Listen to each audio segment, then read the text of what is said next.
Assalamualaikum warahmatullahi wabarakatuh. Salam penggerak.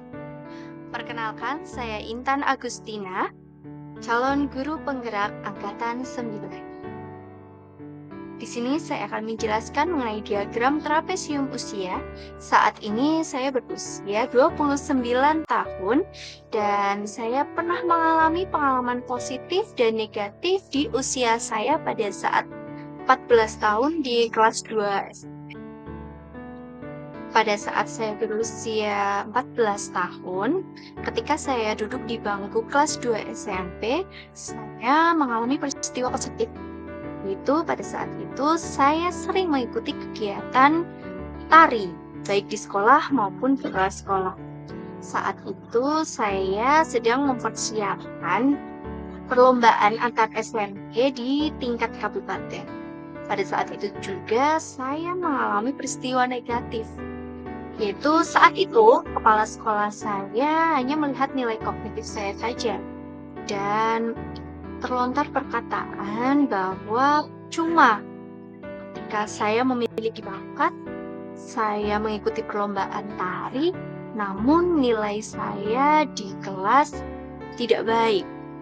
Padahal pada saat itu saya merasa saya tetap bisa mengimbangi antara kegiatan menari dan nilai-nilai mata pelajaran lain. Selain saya yang terlibat dalam peristiwa positif dan negatif itu adalah pada saat peristiwa positif yang terlibat tentu saja pembimbing atau guru tari saya dan orang tua saya yang alhamdulillah sangat mendukung bakat yang saya miliki dari kecil. Dan peristiwa negatifnya yang terlibat pada saat itu adalah kepala sekolah. Dampaknya hingga saat ini, ketika peristiwa positif itu saya ingat, saya merasa senang pada saat itu melakukan kegiatan dalam dunia tari karena saya merasa bakat saya tersalurkan. Namun, ada juga emosi yang saya rasakan hingga saat ini. Pada saat peristiwa negatif itu saya ingat, pada saat itu saya merasa kecewa dengan sekolah saya yang tidak melihat bakat yang saya miliki dan hanya melihat nilai kognitifnya saja. Bahkan pada saat itu saya merasa usaha saya dalam membawa nama sekolah pada saat perlombaan tari itu kurang dari. Mengapa momen itu masih membekas hingga saat ini? Itu saja, hal tersebut sangat membekas pada memori ingatan saya. Saat itu saya merasa dibanding-bandingkan dengan teman-teman saya yang memang lebih fokus di kelas dan tidak pernah mengikuti kegiatan di luar kelas, sehingga mereka mampu memperoleh nilai kognitif yang memang lebih baik. Hal tersebut sedikit banyak berpengaruh terhadap pembentukan karakter saya.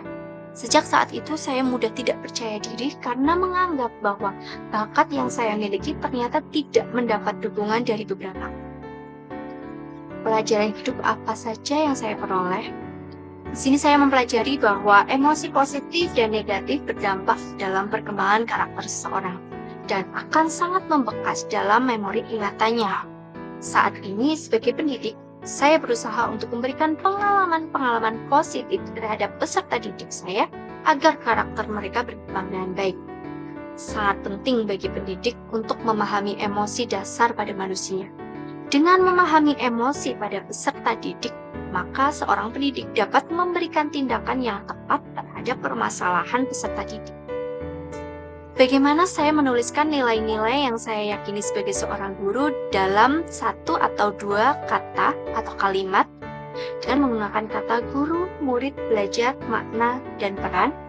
Saya membuat satu kalimat bahwa peran seorang guru tidak hanya mentransfer ilmu pengetahuan saja kepada murid-muridnya. Mereka tidak hanya belajar melalui ilmu pengetahuan di dalam kelas, namun peserta didik juga belajar melalui pengalaman-pengalaman positif yang makna dan dapat berkesan pada diri mereka. Nilai dan peran guru penggerak menurut saya. Nilai-nilai yang harus dimiliki oleh guru penggerak adalah mandiri, inovatif, kolaboratif, dan reflektif. Di keempat nilai ini, saya merasa saya memiliki nilai mandiri. Saya mempunyai inisiatif untuk mengikuti beberapa pelatihan sehingga menunjang kemampuan saya sebagai seorang pendidik. Lalu kolaboratif, saya mampu berkolaborasi dan bekerja sama dengan berbagai pihak untuk mensukseskan berbagai program. Inovatif, saya membuat strategi pembelajaran yang lebih inovatif dan variatif agar peserta didik merasa senang mengikuti pembelajaran. Dan reflektif, saya mampu belajar dari pengalaman sebelumnya agar menjadi lebih baik di masa yang akan datang. Peran guru yang selama ini saya mainkan dalam menggerakkan murid, rekan guru, dan komunitas di sekolah, salah satunya adalah sebagai seorang guru, saya berusaha untuk lebih dekat dan akrab dengan murid-murid saya agar saya dapat lebih mengenal mereka sehingga mereka lebih berani untuk menunjukkan kemampuannya. Sesekali saya berbagi pengalaman dan informasi dengan teman sejawat di sekolah mengenai bagaimana menjadi guru yang berpihak pada murid. Terima kasih. Assalamualaikum warahmatullahi wabarakatuh.